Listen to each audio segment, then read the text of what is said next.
آخر خدا ہے یا نہیں؟ کسی نے دیکھا نہیں. سوال تو ہے ہی ہے.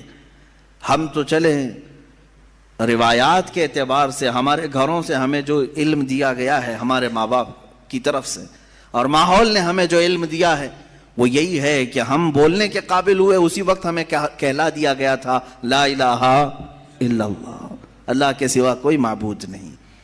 ہمیں اللہ کے وجود کا بہت بچپن میں ہی علم دے دیا گیا، لیکن ہم بڑھتے بڑھتے اب زمانے کو دیکھنے لگے تو پتہ چلا کہ یہاں بہت سارے دہریے بھی ہیں، ایتھیسٹ ہیں، جو خدا کا ہی انکار کرتے ہیں کہ خدا ہے ہی نہیں، کوئی دین ہے ہی نہیں. آج میں ان کے سلسلے میں عرض کروں گا کہ آخر ایسا کیسے ہو سکتا ہے کہ کوئی خدا ہی نہیں. یہ اور بات ہے کہ ایک ہے، دو ہے، کون ہے، اس پر الگ بحث، لیکن جن لوگوں نے کہا ہے ہی نہیں تو مجھے تعجب ہوتا ہے کہ آخر عقل تمہاری ہے یا نہیں. عقل سے اگر سوچو گے تو پھر تمہیں مجبوراً کسی نتیجے پر جانا ہوگا. امام اعظم ابو حنیفہ رضی اللہ تعالیٰ عنہ دہریوں کے لیے کھلی تلوار تھے. دہریہ کس کو کہتے ہیں؟ جو خدا کا ہی انکار کرتا ہے، یعنی کوئی نہیں ہے، نہ بھگوان ہے نہ خدا ہے، کوئی چیز ہے ہی نہیں، ہم خود سے چل رہے ہیں. امام اعظم رضی اللہ تعالیٰ عنہ کی بارگاہ میں ایک جماعت آئی ملحدین کی، اور وہ تلواریں لے کر کے ہی آتے تھے کہ موقع پا کر کے انہیں قتل کر دے.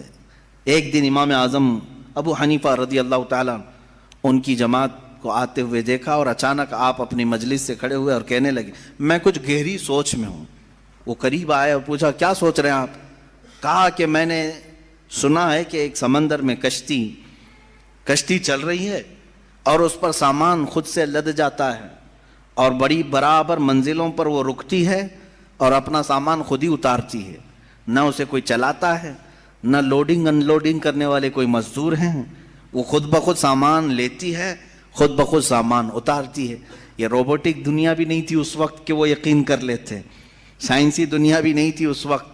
تو ان دہریوں نے کہا کیا مذاق کر رہے ہیں آپ کہ سمندر میں کشتی بغیر ملاح کے، بغیر کیپٹن کے چل رہی ہے اور خود سامان لوڈ کر رہی، اتار رہی ہے، ہمارے ساتھ مذاق کر رہے ہیں آپ؟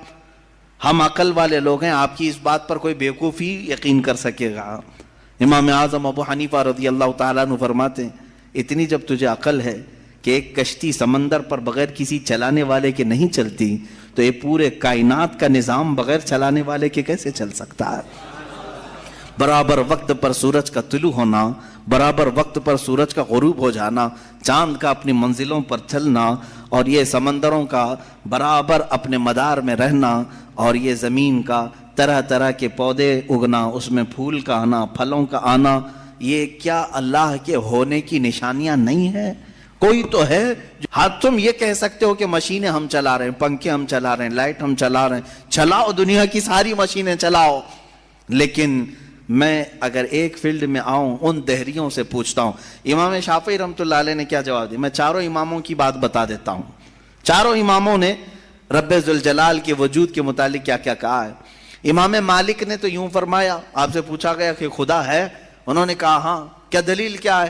کہتے ہیں کہ زبانوں کا مختلف ہونا، انسانوں کی زبانوں کا الگ الگ ہونا اور الگ الگ نسلوں کا ہونا، یہ اللہ کے وجود کی دلیل ہے. امام شافعی سے پوچھا گیا آپ کوئی دلیل دیں گے کہ کوئی ہے؟ آپ نے کتنی پیاری بات فرمائی. ارشاد فرماتے ہیں شہتوت کا درخت دیکھا ہے؟ شہتوت کا درخت آپ نے دیکھا ہے؟ شہتوت جو ہے بہت باریک باریک سے پھل ہوتے ہیں، میٹھے ہوتے ہیں، اور اس کا پتا جو ہے وہ کئی قسم کے جانور کھاتے ہیں. شہتوت کے پتے کو شہد کی مکھی بھی چوستی ہے. شہتوت کے پتے کو گائے بکریاں بھی کھاتی ہیں، ہرن بھی کھاتی ہے. یہ سب کے سب شہتوت کے پتے کو کھاتے ہیں. شہتوت کا پتا ایک رنگ کا ہوتا ہے، ایک ہی ٹیسٹ کا ہوتا ہے. امام شافعی فرماتے ہیں شہد کی مکھی اسی شہتوت کے پتے پر بیٹھتی ہے، چوستی ہے، اور اپنے چھتے میں جا کر کے شہد اگل رہی ہے. بکریاں اور گائے اس شہتوت کے پتے کو کھاتی ہیں، مینگنیاں ڈال رہی ہیں یا دودھ دے رہی ہیں. اسی شہتوت کے پتے کو ہرن کھاتی ہے. ہرن نافع پیدا کرتی ہے جو مشک کی طرح ایک نافع ہوتا ہے، نہایت ہی اچھی خوشبو اس کے اندر آتی ہے. امام شافعی فرماتے ہیں ایک شہتوت کا پتا بکری میں جائے تو الگ اثر کرے، شہد کی مکھی میں جائے تو الگ اثر کرے، گائے میں جائے اور ہرن میں جائے تو الگ اثر کرے، آخر ایک شہتوت کے پتے سے نافع، دودھ اور شہد بناتا کون ہے؟ بناتا کون ہے؟ اسی میں امام شافعی فرماتے ہیں ہم روٹی کا ایک ٹکڑا کھاتے ہیں، روٹی کا ایک ٹکڑا کھاتے ہیں، اندر جسم میں یہ روٹی جانے کے بعد آپ سب کو معلوم ہے اس میں سے کچھ حصہ گوشت بنتا ہے، کچھ حصہ خون بنتا ہے، کچھ حصہ پیپ بنتا ہے، کچھ حصہ منی بنتا ہے، باقی کا بچا ہوا فضلہ پخانہ بن کر نکل جاتا ہے۔ ایک روٹی گیہوں کی کھاؤ، جو کی کھاؤ، جوار کی کھاؤ، روٹی ایک ہی طرح کی ہے، اور اس سے گوشت کون بناتا ہے، خون کون بناتا ہے، اور پیپ کون بناتا ہے، منی کون بناتا ہے، سب کی الگ الگ قسمیں ہیں۔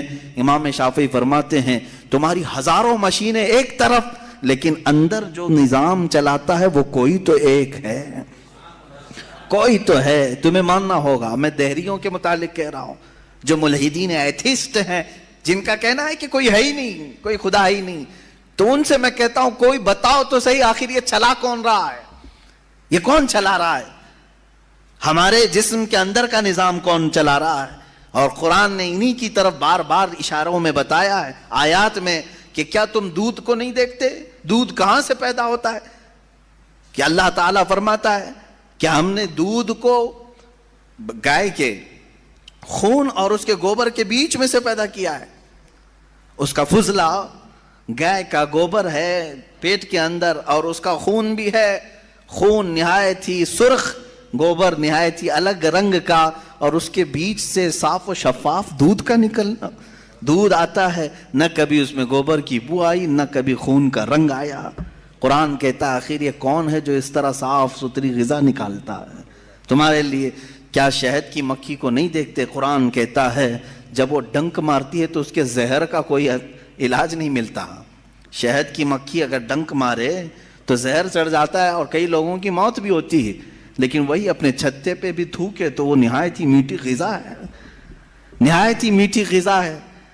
شہد کی مکھی اپنا رس چھتے پر ڈالے تو وہ دنیا کی سب سے اچھی غذا، وہی اگر کسی کو ڈنک مارے تو سب سے برا زہر ہے۔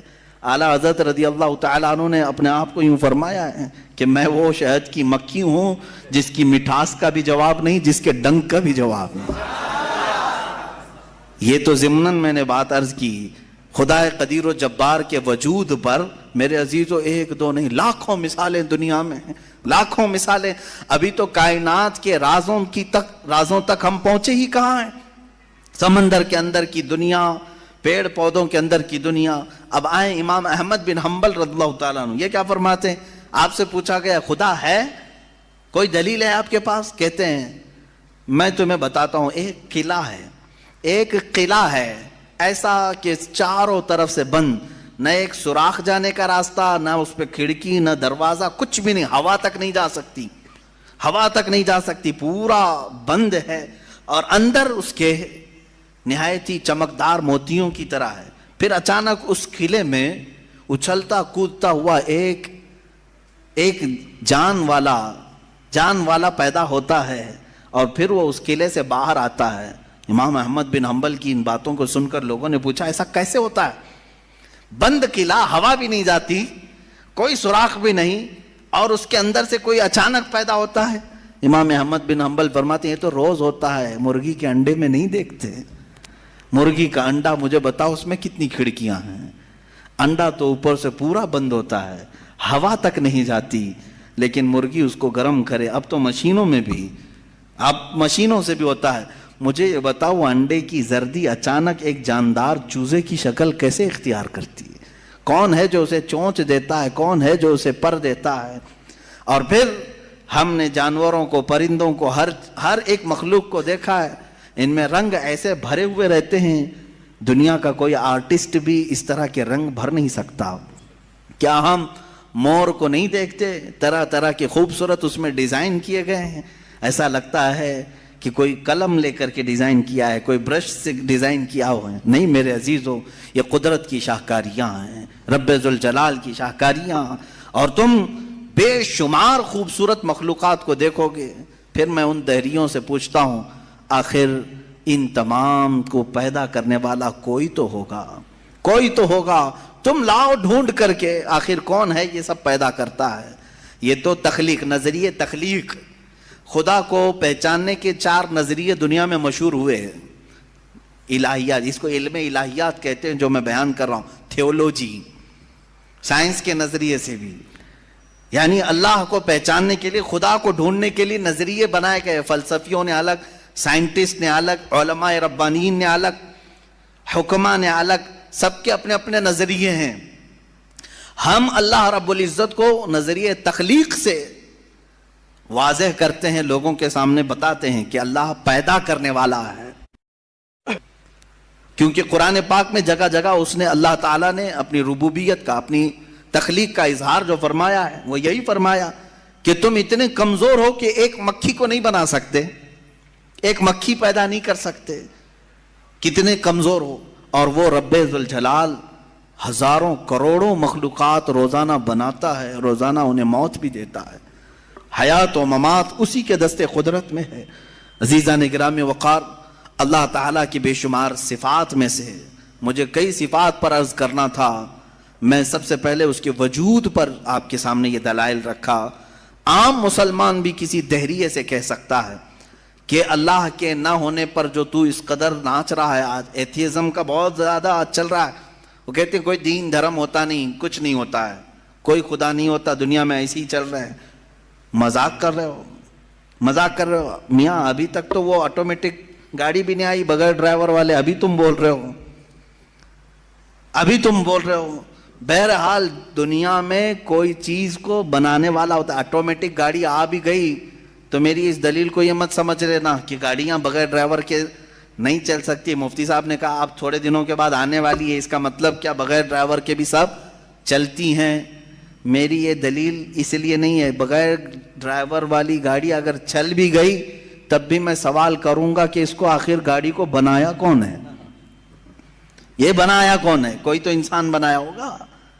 تو اسی طرح سے ہر چیز کو دنیا کی آپ کو یہ علم لے کر کے جاتا ہے تھیولوجی کا کہ کوئی نہ کوئی اس کا پیدا کرنے والا ہے، بنانے والا ہے۔ فلسفی ان کے ہاں ایک قانون ہے، دور اور مسلسل، یعنی تسلسل، کنٹینیو کوئی چیز ہو نہیں سکتی۔ مثال کے طور پر مجھے پیدا کرنے والا کوئی ہے اور اس کو پیدا کرنے والا کوئی ہے، اس کو پیدا کرنے والا، یہ جو سوچ ہے تسلسل اس کو کہتے ہیں۔ کہیں جا کر کے سٹاپ ہونا پڑے گا، کہیں جا کے سٹاپ ہونا پڑے گا تمہیں۔ میں پیدا ہوا میرے باپ سے، میرے باپ پیدا ہوئے دادا سے، دادا پر دادا سے، یہ سلسلہ چل کر کے کہیں تو سٹاپ ہوگا، کہیں جا کے ختم ہونا ہے۔ تو فلسفی اس بات کو مانتے ہیں کہ دور اور تسلسل محال ہے، یعنی کنٹینیو ایسی جاتا رہے، یہ محال ہے۔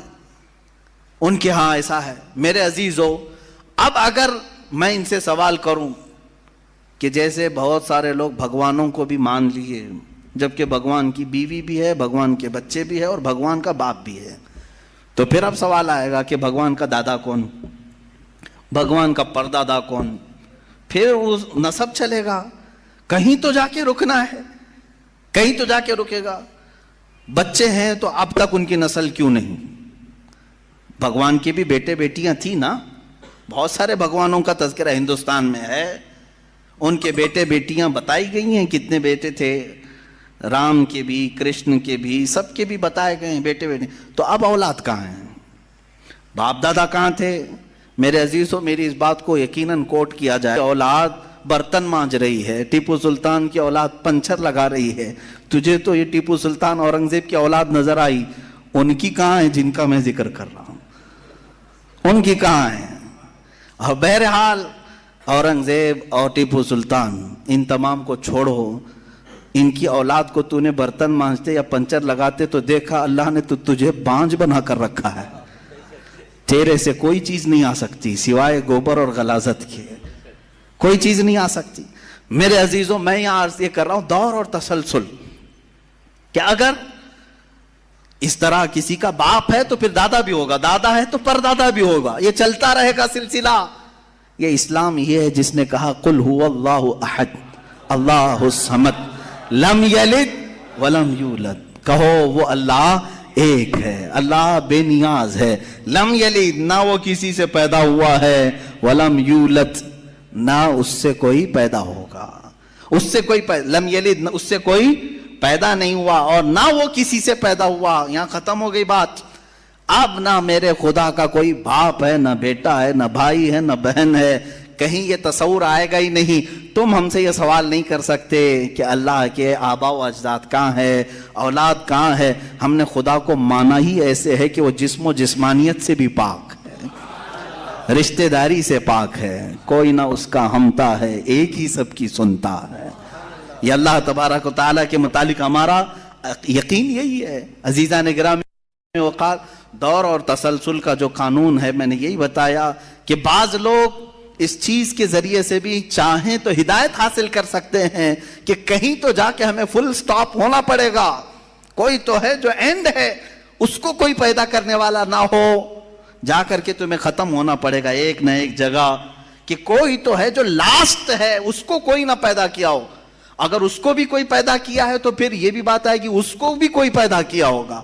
تو ہمیں ایک ایسی ذات ماننی پڑے گی جس کو کوئی نہ پیدا کیا ہو، تبھی جا کر کے ہم یہ کہتے ہیں وہ جو ذات تم جا کر اینڈ ہوگے اسی کا نام اللہ رب العزت ہے، جس کو کسی نے پیدا نہیں کیا۔ یہ اسلام کا بہترین عقیدہ ہے۔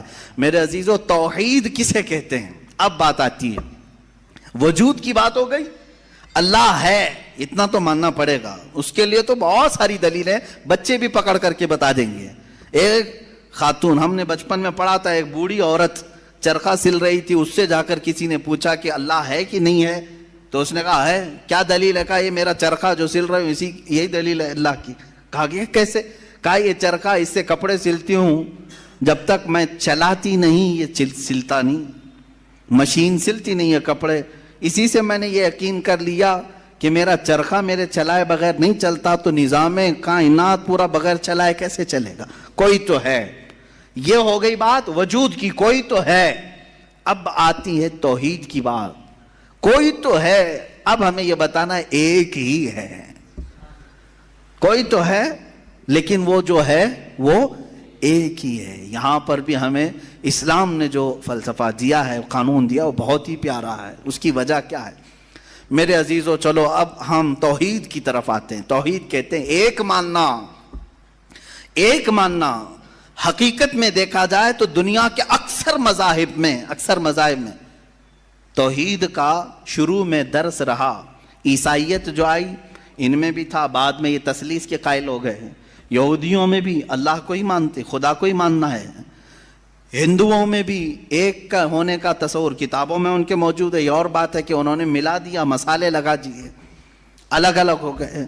خالص جو اپنے دین پر باقی ہے الحمدللہ وہ اسلام ہے۔ آج بھی اللہ رب العزت ہے اور وہ ایک ہے۔ اس پر کیا دلیل ہے؟ اس پر بھی دلیلیں دینی ہوں گی مسلمانوں۔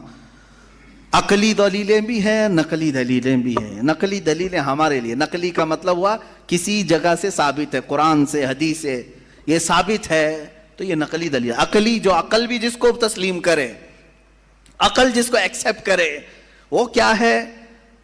اس بوڑھی عورت کا ہی میں بتا دوں جس نے چرخہ سلا، اور چرخے کو چلانے میں اس نے کہا کہ اللہ ہے، کوئی تو ہے، کیونکہ میری مشین بغیر چلائے نہیں چلتی۔ تو اس سے صاحب نے، جس نے سوال کیا، پوچھا کہ اچھا ہے تو کیا وہ ایک ہے کہ دو ہے؟ کہا نہیں ایک ہی ہے۔ کہا وہ کیسے؟ کہا دو ہو تو دیکھو تم سامنے بیٹھو، ادھر سے چلاؤ، میں ادھر سے چلاتی ہوں، پھر کپڑے کی کیا درگت بنتی ہے؟ تم اپنی طرف کپڑا کھینچ رہے ہوں گے، میں اپنی طرف کپڑا کھینچ رہی ہوں گی۔ اس سے میں نے یہ یقین کر لیا میرے کپڑے کو سلنے کے لیے میرے چرخے پر ایک ہی کا ہونا ضروری ہے۔ دو بیٹھیں گے تو کپڑا پھر پائجامے کی بجائے کرتا ہو سکتا ہے، کرتے کی بجائے بھی ہو سکتی ہے، کچھ بھی ہو سکتا ہے، کچھ بھی سل جاتا ہے۔ تو دو لوگ ایک مشین کو سلنے جائیں تو نظام درہم برہم ہو سکتا ہے، تو ایک پورے کائنات کا نظام اگر دو لوگ چلانے لگیں تو ایک دن ایک کہے گا نہیں میں آج بارش برساؤں گا، دوسرا کہے گا نہیں میں آج دھوپ ڈالوں گا، تیسرا کہے گا کہ نہیں میں آج چھاؤں ٹھنڈی پیدا کروں گا، تو یہ تو انہی کے درمیان جھگڑا ہوتا رہے گا۔ اسی لیے قرآن نے بھی کہا لو کان فیہما آلہۃ الا اللہ لفسدتا، اگر ان کائنات میں، زمین و آسمانوں میں خدا کے علاوہ دو ہوتے تو ضرور اس میں فساد ہوتا، ضرور اس میں نظام درہم برہم ہوتا۔ میرے عزیزوں، یہاں دیکھ رہے ہیں ہم بہت سارے نظاموں کو، کمیٹی کا مسئلہ ہے، مسجد کا مسئلہ ہے، بہت سارے چیزیں دیکھیں، صدر صاحب کچھ اور کرنا چاہتے ہیں، نائب صدر صاحب کچھ اور کرنا چاہتے ہیں، سیکریٹری کچھ اور کرنا چاہتے ہیں، حکومت میں جائیں پرائم منسٹر کو اور چاہتا ہے، ہوم منسٹر کچھ اور کہتا ہے، اس پتہ ہی نہیں ہے، لیکن نظام ایک ملک کا چلا رہے ہیں، ایک ملک کا چلا رہے ہیں۔ فساد اسی لیے ہو رہا ہے، فساد اسی لیے ہوتا ہے، اور ان کو پتہ بھی نہیں رہتا، وہ بھاشن میں کچھ اور بول کے آئے، یہ پارلیمنٹ میں کچھ اور بول کے آیا۔ یہ سب ہماری مثالیں جو میں آپ کو پیش کر رہا ہوں، دیکھ کر کے سمجھنے کے لیے۔ ایک سے زیادہ جب ہوتے ہیں تو عقلوں کا ملنا ضروری نہیں، ہر ایک کی عقل الگ الگ چل سکتی ہے۔ اب آئیے، کوئی کہہ سکتا ہے نہیں بھائی اتحاد سے بھی تو کام ہو سکتا ہے، یونٹی سے بھی تو کام ہوتا ہے، کچھ جگہ ہوتا ہے نا۔ کوئی اگر کہے کہ خدا ایک نہیں دو ہیں اور دونوں مل کے کام کرتے ہیں، دونوں مل کے کام کرتے ہیں، تو اب میں آپ کو کہتا ہوں، ایک نمبر والا خدا وہ کہتا ہے آج بارش برساؤں گا، دو نمبر والا اگر اتحاد کرتا ہے اور کہتا ہے کہ نہیں ہاں تو جو کرے گا وہی میں کرتا ہوں، تو یہاں پر قانون یہ تفسیر میں فرمائے گا دوسرا والا تو عاجز ہو گیا، وہ مختار نہیں ہے پھر فیصلہ لینے میں، اور عاجز جو ہوتا ہے وہ خدا نہیں ہوتا۔ خدا وہی ہوتا ہے جو مالک و مختار ہے، جو خود فیصلے لے گا اور اس میں کسی کو شریک نہیں کرے گا۔ تو اگر دوسرا والا مان گیا اس کی تو وہ خود عاجز ہو گیا، اس کی اپنی نہیں چلی، دوسرے دن دوسرا چلایا اور پہلے والا راضی ہو گیا تو پہلا عاجز ہو گیا، تو خدا عاجز نہیں ہو سکتا۔ یہ ہمارا عقیدہ ہے، خدا وہی ہے جو قادر مطلق ہے، قادر مطلق، ہر چیز پر وہ خود فیصلے لیتا ہے، خود ہی اختیار رکھتا ہے۔ الحمدللہ اسلام کو اتنا پاک و صاف رکھا گیا ہے۔ خدا کا جو عقیدہ ہے ہمارے ہاں، عقیدہ توحید ہے، وہ انسان کے ذہن کو بھی پاک و صاف کرتا ہے، انسان کا ذہن بھی پاک و صاف رہتا ہے۔ اگر عقیدہ توحید تمہارا ہٹ گیا، میرے عزیزو توجہ چاہتا ہوں، توحید عقیدہ سمجھ گئے، اللہ کو ایک ماننے کا عقیدہ اگر ہٹ گیا تو پھر انسان اتنا ذلیل ہوتا ہے کہ پھر وہ ہر چیز کو خدا ماننے لگ جاتا ہے، چاہے وہ چوہا ہو کہ بلی ہو کہ سانپ ہو کہ مچھر ہو، کسی کے بھی سامنے جھکنے لگ جاتا ہے۔ توحید کا عقیدہ اگر ذہن سے ہٹ گیا، اللہ کو ایک اور بڑا ماننے کا عقیدہ ہٹ گیا، تو ہم نے ان لوگوں کو بھی دیکھا ہے جو عورتوں کی شرمگاہوں کو بھی عبادت کرتے ہیں، بہت ساری غلاظتوں کو بھی پوجتے ہیں۔ میرے عزیزو، یہ کب آتی یہ چیز؟ جب عقیدہ توحید انسان سے ہٹ جاتا ہے تو وہ بہت ہی نیچے گر جاتا ہے۔ اللہ تعالیٰ نے ذہنوں کو پاک رکھنے کے لیے یہ ہمیں کتنا بہترین عقیدہ دیا ہے، اور وہ ایک ہے، اور الحمدللہ مسلمان اسے آج بھی ایک ہی مانتے ہیں۔ کئی چیزیں ہیں، میں یہ علم الہیات پر آج بات کرنا چاہتا تھا، پہلے وجود باری تعالیٰ اور دوسرے اللہ کے ایک ہونے پر۔ ایک ہونے پر سب سے بڑی دلیل یہ ہے، ایک سے زیادہ ہوں گے تو نظام درہم برہم ہو سکتا ہے، اور اب تک نظام درہم برہم نہیں ہوا، اس کا مطلب ہے کہ ایک ہی چلا رہا ہے، ایک ہی چلا رہا ہے۔ سورج کو جس طرح سے اس نے سالوں سے چلایا ہے، چاند کو جس طرح چلایا ہے، موسموں کا آنا جانا، قرآن خود یہ کہتا ہے، میں نے آیت خطبے کے بعد یہی تلاوت کی، ان فی خلق السماوات والارض واختلاف اللیل والنہار، بے شک زمینوں کی پیدائش میں، آسمانوں کی پیدائش میں اور رات و دن کے آنے جانے میں تمہارے لیے بہت بڑی نشانیاں ہیں، کہ ایک ہی ہے جو اس کو اپنی مرضی سے بنایا ہے، اپنی مرضی سے بنایا ہے۔ عزیزان گرام وقار، ہندوؤں میں بھی ایک ہونے کا عقیدہ تھا کہ ایک خدا ہے۔ بہت ساری کتابیں ہیں جس کو میں نے پڑھا ہے، جس میں کہا گیا ہے سنسکرت میں کہ وہ ایک ہی ہے، لیکن ہوا یہ کہ بعد میں ان تعلیمات میں مکسنگ کیسے آئی؟ جیسے ہمارے ہاں فرشتوں کا تصور ہے، جبرائیل ہیں، میکائیل ہیں، اسرافیل ہیں، اسرائیل علیہم السلام، جو ملائکہ ہیں وہ اللہ تبارک و تعالیٰ نے انہیں مختلف کاموں پر لگایا ہے۔ میکائیل علیہ السلام بارش برساتے ہیں، روزی پہنچانے کے کام میں ہیں، اسرائیل علیہ السلام روح نکالتے ہیں۔ تو ان ملائکہ کو جس طرح سے ہمارے ہاں تصور دیا گیا، اللہ کے فرشتے، تو ان لوگوں نے ان دوسرے کاموں کو دیکھ کر ہر ایک چیز کا الگ الگ خدا بنا لیا، ہواؤں کا خدا الگ، بارش کا خدا الگ، آگ کا خدا الگ، پانی کا خدا الگ. یہاں پر دھوکہ کھا گئے. وہ خدا نہیں ہے، وہ خدا کے فرشتے. اللہ تبارک و تعالیٰ نے جن کو ان کائنات کے کاموں پر لگایا. ہمارا عقیدہ میں بتا رہا ہوں. عزیزان گرامی، یہاں پر میں یہ باتیں اس لیے عرض کر رہا ہوں کہ سب سے پہلے وجود باری تعالیٰ اللہ ہے. دوسری چیز وہ ایک ہے. اب تیسری چیز آتی ہے جس کے متعلق آج کے بہت سارے دہریے سائنس کے اسٹوڈنٹ وہ کہتے ہیں اگر ہے مان لیا، ایک ہے مان لیا، دکھتا کیوں نہیں ہے؟ یہ بھی سوال ہے. ہمارا عقیدہ ہے نراکار ہے، اور وہ آکار مانتے ہیں. بعض لوگ ان کے ہاں بھی ہے جو خدا کو نراکار مانتے ہیں کہ وہ نہیں دکھ سکتا. میرے عزیزو، یہ جن لوگوں نے ہم سے سوال کیا کہ پھر وہ دکھتا کیوں نہیں، وہ دکھتا کیوں نہیں، اس کے لیے میں جواب یہ بتاؤں گا کہ اگر انسان جس طرح سے آج پیدا کیا گیا، جتنی اس کے اندر کمزوریاں ہیں، انسان کی آنکھوں میں پورا کا پورا سورج نہیں سما پا رہا ہے. کڑی دھوپ میں سورج کو کیوں نہیں دیکھتے؟ وہ تو دکھ رہا ہے نا. تو دیکھو 1 گھنٹہ دیدار کرو، درشن کرو سورج کی. کیوں نہیں کرتے؟ نہیں کرتے. آپ کے اندر تاب و طاقت نہیں ہے. سورج کروڑوں میل دور ہے، اس کو آپ پورے طور پر اپنی آنکھوں میں نہیں لے پا رہے ہیں. تو یہاں سے تم سب کو پتا چلا کہ میری آنکھیں کمزور ہیں، دنیا کی بڑی چیزوں کو میں سما نہیں سکتا. تو یہ تو سورج کے بارے میں کہہ رہا ہوں جو رب ذوالجلال کی ہزاروں نہیں کروڑوں تخلیقات میں سے ایک ذرہ ہے.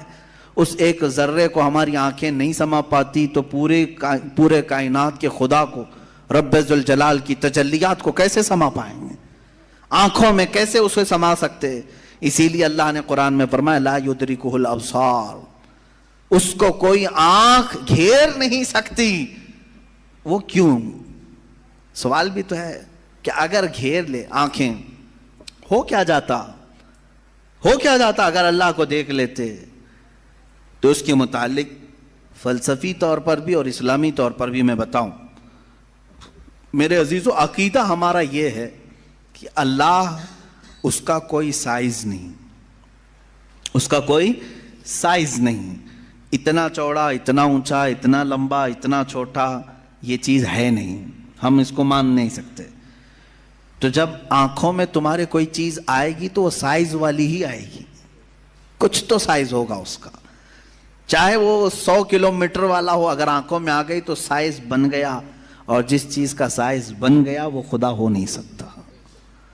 ہمارے ہاں یہ عقیدہ ہے کہ اللہ تبارک و تعالی جسم و جسمانیت سے پاک ہے، مکان و مکانیت سے پاک ہے. اس کی یہ تمام چیزیں ایسی نہیں جس طرح انسان کی آنکھ، ہاتھ، پیر، منہ، پیٹ، یہ تمام چیزوں سے وہ پاک ہے. وہ جیسا ہے وہ اللہ بہتر جانے. لیکن انسان کی دنیا میں آنکھیں اس چیز کو سما نہیں سکتی، اور جو چیز اس کی آنکھوں میں سما گئی وہ خدا ہو نہیں سکتی. اس کے لیے ایک فارمولا میری طرف سے لے کر کے جاؤ. جس چیز کو بھی دیکھا کسی نے دنیا میں سوائے رسول اللہ کے، میرے آقا صلی اللہ علیہ وسلم ایکسیپشن میں بتا رہا ہوں، حضور کو چھوڑ کر کے پوری کائنات کی بات کر رہا ہوں، جس نے کسی چیز کو دیکھا وہ خدا ہو نہیں سکتا. ام المومنین عائشہ صدیقہ نے بھی فرمایا ہے کہ جس نے بھی یہ کہا کہ خدا کو یہ دیکھا ہے ظاہری آنکھوں سے، کھلی آنکھوں سے، وہ سب سے بڑا جھوٹ بولا ہے. دنیا کا سب سے بڑا جھوٹ بولا اس نے. اب یہ بات میں اس لیے عرض کر رہا ہوں کہ ہو سکتا ہے تمہارے تک بھی آ جائے وہ بھیجے میں خدا دکھانے والے پیر صاحب. ہاں، کچھ لوگ خدا کو دکھا کر کے مرید کرانا چاہتے ہیں اور تانا مارتے ہیں، ارے میاں ہم تو دکھا کے مرید کرتے ہیں. دکھا کے کس کو؟ بکرے کے بھیجے میں دکھا کر کے. میاں ان کو یہیں خدا مل رہا تھا معاذ اللہ رب العالمین. کلیجے میں نہیں، پھیپڑے گردے میں نہیں. جس چیز کے کھانے کا شوق پیر صاحب کو ہوا وہاں خدا دکھانا شروع کیا. نعوذ باللہ من ذالک، استغفر اللہ. یہ نہایتی جہالت ہے اور زندیق لوگ ہیں. میں آپ سب سے یہ کہنا چاہوں گا جو اس طرح کی بات کرے اس سے یہ کہو کہ پیر صاحب بڑے ہیں کہ موسیٰ علیہ السلام بڑے ہیں. کون ہے؟ موسیٰ علیہ السلام بار بار کہتے رہے مولا تو اپنا دیدار کرا دے، اور قرآن کہتا ہے لن ترانی، تم مجھے ہرگز نہیں دیکھ سکتے. اور پھر موسیٰ علیہ السلام نے اصرار کیا تو اللہ نے انہیں کوہ طور پر بلایا. اور یہ سب سنتے ہیں نا، معراج کے واقعے میں بھی سنایا جاتا ہے. موسیٰ علیہ السلام کو سوئی کے ناکے کے برابر ایک تجلی دکھائی گئی، پہاڑ پورا جل گیا، آپ بے ہوش ہو کر گر پڑے. پیر صاحب ابھی بھی بے ہوش نہیں ہو رہے. موسیٰ علیہ السلام جلیل القدر پیغمبر ہیں، نبی ہیں، وہ تجلی ہلکی سوئی کے ناکے کے برابر کی نہیں دیکھ سکے. تو ان سے سوال کرو آپ بڑے کہ موسیٰ علیہ السلام بڑے؟ آپ کے اندر اتنی پاور کہاں سے آ گئے؟ آپ پورے بھیجے میں دکھانے کی بات کرتے ہیں، نہایت ہی گمراہی کی بات ہے. میرے عزیزوں، میں یہ ان لوگوں کے بارے میں کہہ رہا ہوں جو اپنے آپ کو مسلمان کہہ کر کے ایسی باتیں کر رہے ہیں. باقی دوسرے ہوں تو ان کو چھوڑ دو، ان کا معاملہ الگ ہے. یہ تمام باتیں ہو گئی. میں نے 3 چیزیں آپ کے سامنے عرض کی. وجود باری تعالی، اللہ ہے، اور اگر ہے تو ایک ہے، اور ایک ہے تو وہ نظر نہیں آتا، دکھتا نہیں. یہ 3 عقیدے اسلام کے بنیادی عقیدے ہیں. بنیادی عقیدے ہیں، ان میں ذرا برابر بھی ٹس سے مس ہوئے تو تمہارا ایمان چلا جائے گا. یہاں سے گمراہیوں کے دروازے کھلتے ہیں. جنہوں نے خدا کے وجود کا انکار کیا وہ ملحد ہو گئے، جنہوں نے اسے ایک سے زیادہ مانا وہ مشرک ہو گئے، جنہوں نے اس کو دیکھنے والا سمجھا وہ گمراہ ہو گئے. صحیح عقیدہ یہی ہے جو سورہ اخلاص میں اللہ نے فرمایا قل هو اللہ احد. محبوب آپ فرما دے وہ اللہ ہے، ایک ہے. اللہ الصمد، وہ بے نیاز ہے، اللہ بے نیاز ہے. لم یلد ولم یولد، اس سے کوئی پیدا نہیں ہوا اور نہ وہ کسی سے پیدا ہوا. ان معاملات کے بعد آؤ میرے عزیزو اس رب ذوالجلال کی کچھ صفات کی طرف میں آتا ہوں. رب ذوالجلال رحمان بھی ہے، رحیم بھی ہے، کریم بھی ہے، غفار و ستار و قہار و جبار بھی ہے.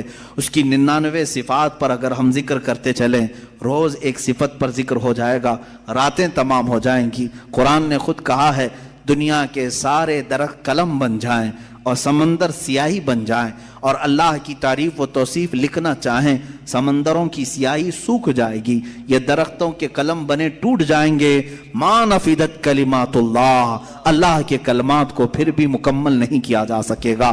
یہ ہماری چھوٹی سی زبان اور تمہارے چھوٹے سے کان کہاں ان تمام کلمات کو سن سکیں گے یا کہہ سکیں گے، مگر ہم اتنا ضرور جانتے ہیں کہ ان تمام سمندروں میں سے ایک قطرہ بھی ہم نے اپنی محفل میں پا لیا تو یہ ہماری زندگی کی معراج ہے.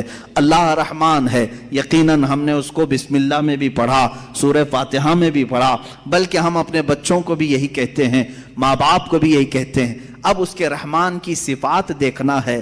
کیسے؟ رحمان کسے کہتے ہیں؟ رحم کرنے والا، رحم کرنے والا، نرمی کا معاملہ کرنے والا لوگوں کے ساتھ، بلکہ اپنی ساری مخلوقات کے ساتھ نرمی کا معاملہ کرنے والا.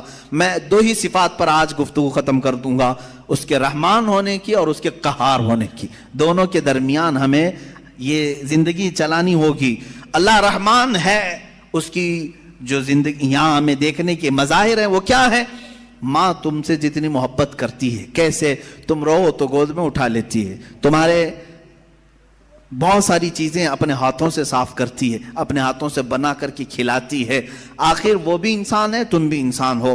ماں تمہیں اٹھا کر کے اتنا جو پیار کرتی ہے، باپ تمہیں لے کر کے چلتا ہے، تمہارے لیے جوجھتا ہے، محنت کرتا ہے. آخر وہ کیوں مشقتیں اٹھاتا ہے؟ خون پسینے کی کمائی ایک کر کے لا کر اپنے بچے کو کھلاتا ہے. اب سنیں حدیث پاک میں ماں اور باپ کے دلوں میں یہ بچے کی جو محبت ڈال دی جاتی ہے، یہ اللہ کے رحمان صفت کا کچھ حصہ ہوتا ہے.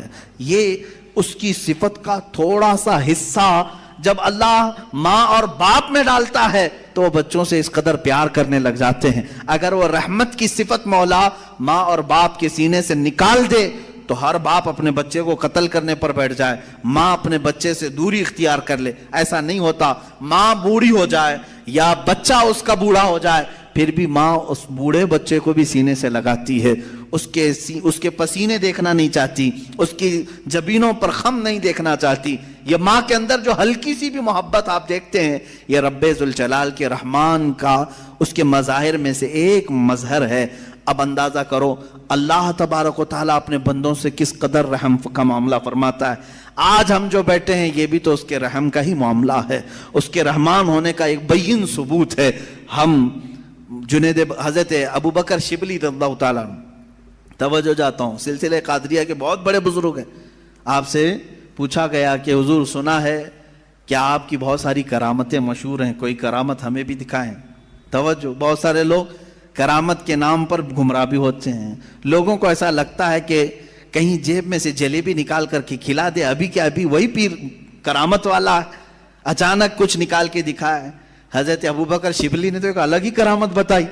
کیا کرامت بتائی جانتے ہیں؟ حضرت ابوبکر شبلی فرماتے ہیں میاں ہمارا اس زمین پر زندہ چلنا پھرنا ہی بڑی کرامت ہے. کہا کیوں؟ کہا ہم اتنے گنہگار ہیں کہ زمین پھٹ جائے اور ہم دھس جائیں, پھر بھی زمین نہ پھٹتی ہے نہ ہم دھستے ہیں. یہ اللہ تعالیٰ نے کرامت ہی تو دیا ہے. یہ کرامت تو اللہ نے سب کو دیا ہے. یہ رحم کا معاملہ اللہ نے سب کے ساتھ کیا ہے, آپ کے ساتھ بھی, بلکہ ان کے ساتھ بھی کیا جو اسے مانتے بھی نہیں ہیں, جو اسے گالیاں دیتے ہیں, ان کے ساتھ بھی رحم کا معاملہ کیا. سیدنا ابراہیم علیہ الصلوۃ والتسلیم کے ساتھ ایک معاملہ پیش آیا. آپ بغیر مہمان کے کبھی کھانا نہیں کھاتے تھے, 2 دن بھی اگر کوئی مہمان نہیں آتا تو آپ کھاتے نہیں. ابراہیم علیہ السلام 2 دن تک بھوکے رہے. تیسرے دن ایک مہمان ملا, اسے لے کر کے آ کے دسترخوان پر بٹھا دیا. کہا کہ آپ ہمارے گھر کے مہمان ہیں, اب کھانا بنایا گیا اچھا دسترخوان پر. کہا چلو بسم اللہ کرو کھاؤ. وہ دہریہ تھا, ملحد تھا. کہا کون سا اللہ, میں اللہ کو نہیں مانتا. اتنا کہا ابراہیم علیہ السلام کو جلال آیا. آپ نے دسترخوان کھینچ لیا, کہا اٹھو گھر سے, نکلو باہر جاؤ. دسترخوان پر بیٹھا ہوا تھا, اس کو اٹھا دیا. یہ تو شان ہے انبیاء کی. اللہ کے دشمنوں سے دسترخوان شیئر نہیں کرتے, افطار پارٹی والے ہیں وہ. اللہ کے دشمنوں سے دسترخوان شیئر نہیں کرتے, انبیاء کی شان ہے. وہ اٹھ کر کے چلا گیا. ہاں یہ ہمارے لیے حکم یہی ہے میرے عزیز. لیکن اللہ رب العزت نے وہی فرمائی ابراہیم علیہ السلام کو. کہا ہے ابراہیم کیوں اٹھا دیا اس کو؟ 50 سال کا تقریباً ادھیڑ عمر کا آدمی تھا. کہا کیوں اٹھا دیا؟ کہا ہے مولا وہ تیرا نام نہیں لینا چاہتا, میں اس کو دسترخوان پر کیسے بٹھاؤں؟ رب ذوالجلال نے فرمایا اے ابراہیم پچھلے 50 سال سے میں اسے ویسے ہی کھلا رہا ہوں, جبکہ وہ کبھی میرا نام نہیں لیا. آج تمہارے دسترخوان پر ایک بار اس نے نام نہیں لیا, تم نے اٹھایا. میرے عزیزو اس کا مطلب یہ نہیں ہے کہ اس کا نام نہ لے تو بھی ہم کھلائیں, وہ تو سنت الہیہ ہے, وہ مولا کریم کی صفات ہے. لیکن انسان کے اخلاق تو یہی ہیں کہ انسان اپنے رب سے اگر محبت کرتا ہے تو اللہ رب العزت کے دشمنوں سے کبھی دوستی نہیں کر سکتا. قرآن بھی یہی کہتا ہے یا ایھا الذین آمنوا لا تتخذوا عدوی وعدوکم اولیاء, اے ایمان والو میرے دشمنوں اور اپنے دشمنوں کو دوست نہ بناؤ. یہ انہی آیات میں سے ہے جن 26 آیاتوں میں سے نکالنا چاہتے ہیں. آئیں گے انشاءاللہ, وہ ٹاپک بھی آئے گا انشاءاللہ. قرآن پاک کی جن 26 آیات پر لوگوں کو تو یعنی پیٹ میں مروڑ ہوتا ہے, پیٹ میں مروڑ ہوتے ہیں. ان آیات میں سے ایک آیت یہ بھی ہے, سورہ ممتحنہ کی پہلی آیت ہے. اللہ فرما رہا ہے اے ایمان والو لا تتخذوا عدوی وعدوکم, میرے دشمنوں کو اور اپنے دشمنوں کو اولیاء یعنی دوست نہ بناؤ. میرا رب نے اتنا حکم کیا دیا, ان کو تکلیف شروع ہو گئی. قرآن جو ہے نفرت سکھاتا ہے, قرآن نفرت. یہ تمام انشاءاللہ العزیز زندگی باقی رہی, یہ 26 آیتوں کا جو مضمون ہے یہ ان کی کتابوں سے بھی میں نکال کے دکھاؤں گا. سیم ٹو سیم چیزیں, سیم ٹو سیم چیزیں وہاں پر بھی موجود ہیں. تو پیدا کرو کسی اور وسیم گندے رافضی کو جو وہاں سے بھی نکال سکے. عزیزان گرامی وقار, بات میں عنوان سے ہٹ نہ جائے اس لیے میں عرض کروں گا, وہ رب ذوالجلال رحمان ہے اور اس کے رحم کا معاملہ تو ہے, اس کے رحم کا معاملہ ہے کہ آج جس طرح سے لوگ ہمیں پیش کرنا چاہ رہے ہیں کہ یہ ایک ڈراؤنی شکل ہماری بنا کر کے, اسلاموفوبیا یعنی مسلمانوں سے لوگوں کو ڈرانا, یہ اگر تمام دوسرے قوموں کی طرح بھی ہو جاتے تو میرے عزیزو یہ سب کا جینا حرام کر کے رکھتے. ہمارے ہاں آخرت کا تصور ہے, ہمارے ہاں رب ذوالجلال کو جواب دینے کا تصور ہے, ہمارے ہاں اللہ رب العزت کے دیکھنے کا تصور ہے کہ وہ ہر گھڑی ہمیں دیکھ رہا ہے. یہ تمام تصورات لے کر کے مسلمان جی رہا ہے. تم کہہ رہے ہو یہ آتنکوادی ہے, دہشت گرد ہے, اور جو اس طرح سے کر رہا ہوگا اس کا تصور ختم ہو چکا ہوگا. ہمیں تو اللہ رب العزت کے ہونے کا اتنا احساس ہے کہ رات کے اندھیرے میں بھی ہم ڈرتے ہیں کوئی ایک گندی تصویر بھی دیکھنے کے لیے، جبکہ کوئی نہیں دیکھ رہا ہے، اس لیے کہ مسلمان اس عقیدے کے ساتھ جیتا ہے کہ اللہ لا الہ الا هو الحی القیوم لا تأخذہ سنۃ ولا نوم۔ مسلمان اس عقیدے کے ساتھ جیتا ہے، وہ اللہ ہے جو حی ہے اور قیوم ہے، اسے نہ اونگ آتی ہے نہ نیند آتی ہے۔ یعلم خائنۃ الاعین وما تخفی الصدور، تمہاری آنکھوں کی خیانت کو بھی وہ دیکھ رہا ہے، تمہارے دلوں کے گزرنے والے حالات سے بھی وہ واقف ہے۔ ہم اس تصور کے ساتھ، اس عقیدے کے ساتھ جی رہے ہیں۔ بہرحال میرے عزیزو، اس کے رحمان کی صفات بے شمار ہیں، بے شمار ہیں، اور اس کے کام حکمت کے ہوتے ہیں۔ بعض لوگوں کو ایسا لگتا ہے کہ نہیں وہ رحمان ہے، رحمت تو کر رہا ہے، میرے ساتھ تو نہیں ہو رہا ہے، میرے ساتھ تو نہیں ہو رہا ہے، میں تکلیفوں پہ تکلیفیں اٹھاتا ہوں۔ میرے عزیزو، صبر نہیں کرتا انسان اور اس طرح کی باتیں کر جاتا ہے، یا ایسا ہی گھبرانے والا آدمی ہے جیسے کوئی ٹرین سرنگ میں جائے، ٹنل میں جائے تو کچھ جو باولے لوگ ہوتے ہیں اچھل کود کرنے لگ جاتے ہیں۔ کبھی ٹرین کا سفر کیا آپ نے؟ اور ٹرین کبھی ٹنل کے اندر جاتی ہے، پہاڑ کے گوفے کے اندر، کیا ہوتا ہے؟ اندھیرا آ جاتا ہے، اندھیرا، اتنا اندھیرا آتا ہے تو جو عقل مند ہوگا وہ سیٹ پہ بیٹھا رہے گا، اور جو باولا ہوگا اچھل کود کر رہا ہے، اسے ایسا لگتا ہے دنیا کیا سے کیا ہو گئی، ٹرین کہیں کھڈے میں چلی گئی۔ ایسا نہیں ہے، جو عقل مند ہے وہ بیٹھا رہتا ہے۔ اگر آپ عقل مند ہیں، بیٹھے رہتے ہیں اپنے سیٹ پر، میں پوچھتا ہوں کیوں بیٹھے رہتے ہو؟ کیوں بیٹھے رہتے ہو؟ اندھیرا ہو گیا، ٹرین گوفے کے اندر چلی گئی ہے، آپ کہیں گے میاں تھوڑی دیر کی بات ہے، یہ ٹرین کا ڈرائیور چلا تو رہا ہے، نکالے گا نا۔ ٹرین نکل کر کے باہر آ جاتی ہے تو آپ کہتے اجالا تو آ گیا۔ اے میرے عزیز، ٹرین کے چلانے والے پر تجھے اتنا یقین ہے سیٹ چھوڑ کر اٹھتا نہیں۔ اس طرح تیری زندگی میں جب مصیبتوں کا کبھی اندھیرا آتا ہے، یقین کر وہ رب ذوالجلال پھر اجالوں میں لائے گا۔ ان مع العسر یسرا، اس نے فرمایا ہے ہر تکلیف کے بعد آسانی ہے۔ کیوں اتاولے ہوتے ہو؟ تھوڑی سی تکلیف کیا آئی، شکایت کیا، میرے ساتھ رحم کا معاملہ نہیں ہو رہا ہے، میرے ساتھ رحم کا معاملہ نہیں ہو رہا ہے۔ فعل الحکیم لا یخلو عن الحکمہ، وہ حکیم ہے، اس کا کوئی کام حکمت سے خالی نہیں ہوتا، کوئی کام حکمت سے خالی نہیں ہوتا۔ آج دوپہر میں اگر تمہیں روٹی نہیں ملی ہے تو کوئی نہ کوئی سبب ہوگا، وہ تمہارے حق میں بہتر چاہتا ہے۔ عسیٰ ان تکرہوا شیئا وہو خیر لکم، قرآن کہتا ہے بسا اوقات تم جس چیز کو نہیں چاہتے لیکن وہ تمہارے حق میں بہتر ہوتا ہے۔ جنید بغدادی رضی اللہ تعالیٰ عنہ کے زمانے میں ایک خاتون، وہ روئی سے دھاگا بناتی تھی، روئی سے دھاگا بناتی تھی، اور وہ دھاگا بنانے کے بعد بیچ آتی تھی، کتنے؟ آدھے درہم میں بکتا تھا اس کا، آدھا درہم۔ وہ آدھا درہم لاتی تھی، اس میں سے آدھے یعنی پاؤ کر کے اس سے پھر کپاس روئی خریدتی اور پھر اس کا آدھا درہم بناتی اور باقی کا گھر میں خرچہ کرتی۔ ایک دن آدھے درہم کی روئی لائی اور پورے کا اس نے دھاگا بنا دیا۔ دھاگا کچا ہوتا، سوکھنے کے لیے رکھی صحن میں، اندر کھانے کے بنانے کے انتظامات کر رہی تھی، ایک کوا آیا اور دھاگا اٹھا کے لے گیا۔ بیوہ عورت، اس کے سوا کچھ بھی نہیں تھا، آج کچھ بھی نہیں تھا اس کے پاس، بھوکی رہ گئی۔ اب نہ خریدنے کے لیے دھاگا خریدنے کے، روئی خریدنے کے بھی پیسے نہیں، کھانا بنانے کے بھی پیسے نہیں، آلریڈی بیوہ ہے اور غریب ہے۔ کہنے لگی کیا اتنی غربت کے بعد بھی اللہ تعالیٰ ایسے اس کی بچی پونجی بھی اٹھا لیتا ہے؟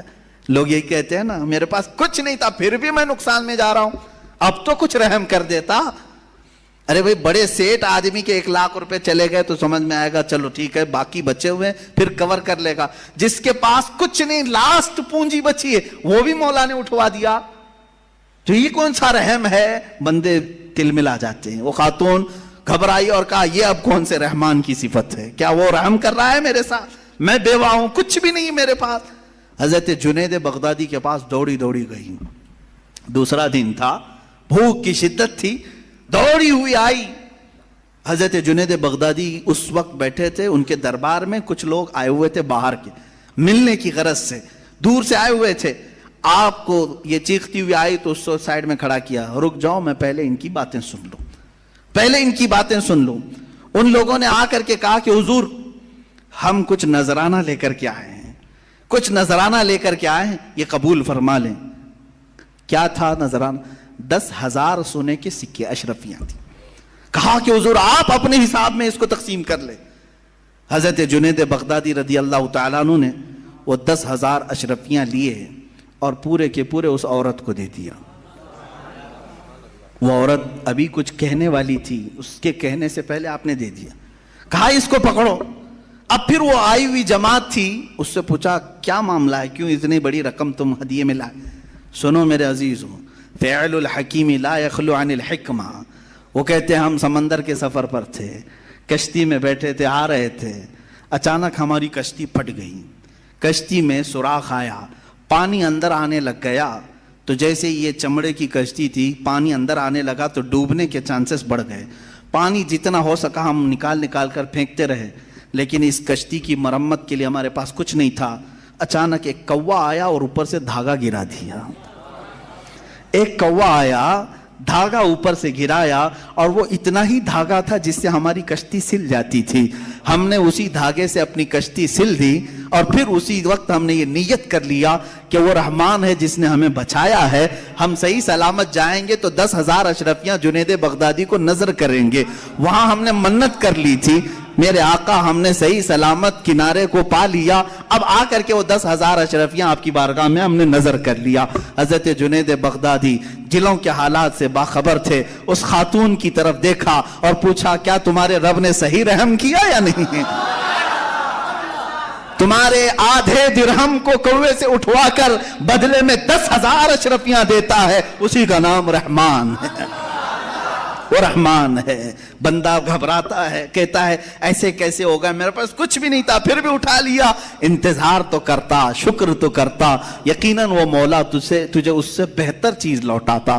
یہاں تک کہ حدیثوں میں کسی کا بچہ بھی اگر انتقال کرتا ہے، مولا تعالیٰ فرشتوں سے پوچھتا ہے تم نے اس کے بچے کو لایا، کیا کہہ رہا تھا میرا بندہ میرے بارے میں؟ فرشتے کہتے ہیں مولا وہ تیرا شکر بجا لا رہا تھا، کہتا تھا انا للہ و انا الیہ راجعون. مولا فرماتا ہے لکھ دو اے فرشتوں، اس سے بہتر نسل اسے عطا کروں گا، اس سے بہتر اسے خوبصورتیاں جنت میں عطا کروں گا. وہ جب بہتر کرنے والا ہوتا ہے تب تمہیں آزمائش کے دور سے گزارتا ہے. یہ رحمان ہے، یہ اس کی صفت ہے. بہت ساری مثالوں کی ضرورت ہے میرے عزیزو. وقت کی تنگی دامنگیر ہے، وقت عشاء قریب ہے. ہمیں جو وقت ملا ہے مولا اس میں بھی رحمت عطا فرما ہے، اور پھر آگے چل کر کے ہم انشاءاللہ ان گفتگوؤں کو اور طوالت دے سکیں، لمبی کر سکیں. اب ایک اور چیز، اس کے رحمان ہونے کے ساتھ ساتھ اس بات کا یقین بھی رکھو کہ وہ قہار بھی ہے. وہ قہار ہے. قہار کا مطلب ہوتا ہے سخت پکڑ کرنے والا. سخت پکڑ کرنے والا جب وہ سختی کرنے پر آئے تو پھر تم ہاتھ پیر ہزار ہلا لو بچ نہیں پاؤ گے. الہی انت یا قاہر العدو ذا البطش الشدید انت الذی لا یطاق انتقامہ. بزرگوں نے فرمایا یہ دشمن کو ایسی سخت پکڑ کرنے والا ہے کہ جس کی پکڑ کی برداشت کسی کے اندر نہیں ہے، کسی کے اندر نہیں ہے. اگر وہ پہاڑوں کو حکم دے دے تو وہ اپنے پھٹ کر کے ریزہ ریزہ ہو جاتے ہیں. اب میرے عزیزو یہ قہار کی صفت مجھے بیان کرنا اس لیے تھا آج کہ اس کے مظاہر آج دنیا میں نظر آ رہے ہیں. آج رب ذوالجلال کی پکڑ اور اس کے قہر کی نشانیاں نظر آ رہی ہیں. لوگوں کو جلتے دیکھا، لوگوں کو بہتے بھی دیکھا. یہ قہار کی صفات میں کا بہت ہلکا سا حصہ ہے.